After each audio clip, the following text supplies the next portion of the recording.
Right guys, so today what we're going to do is just talk about releasing your lower back, and it's something that you want to put into your routine every single day, because if you let tension take a hold in the lower back, then you start to get degeneration and you start to have injuries. So we want to be preventive. So we'll have a look at anatomy. And basically with the lower back, guys, you're really talking about a fairly complex anatomy. Can we just get your shirt up just a little bit, Ange?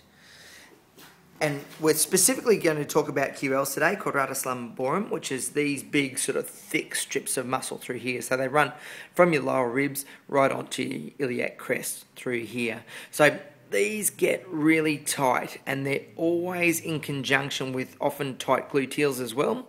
And tight hip flexors through the front. So very commonly you'll get this sort of anterior tilt type of position, and that really loads up this area. So we want to be able to release that on a regular basis. So we'll get Ange down. And she's just going to get into position. So we'll just have her there for 1 second. Guys, before you start to do this, remember that this is like a preventive type of strategy. You want to use it for tension.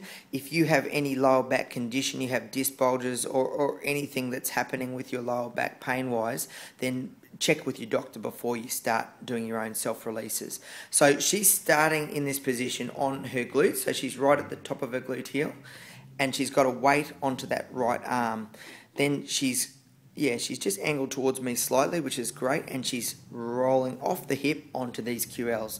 So she's on them there now, and she'll feel the meat of that muscle. So she's not going to feel like a bony sensation where you're sort of putting pressure onto the spinous processes of the back. Okay, so she's rolling that out. She might do about 3 on that right side. Again, she'll probably feel that sort of trigger point type of sensation. She can slow down in that area, and she'll take it right to hip. Then she's going to shift over, so weight onto other side, left arm. She's on the top of the hip, and then just rolling onto that sort of meat above your iliac crest there, your quadratus lumborum muscle. So she's going to roll that out again, so really slow and moderate firm pressure. Got to feel comfy at all times, guys. And she'll do 3 that side as well. So that's like a connective tissue, like using the foam roller, connective tissue / trigger point style of release.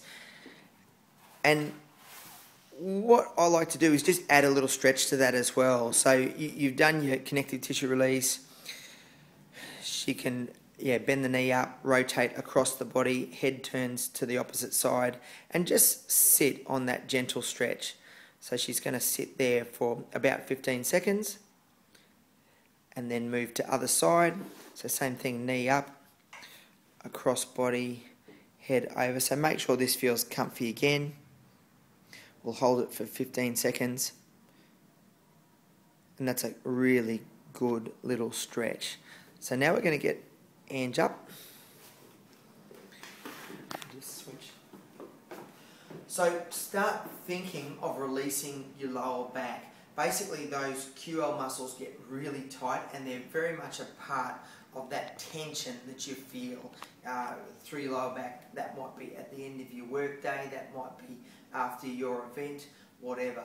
If you start to release that, that's a great little thing to do. And then you want to start thinking of all the rest of your mechanics through your lower back as well. And we'll start to track through those systematically for you.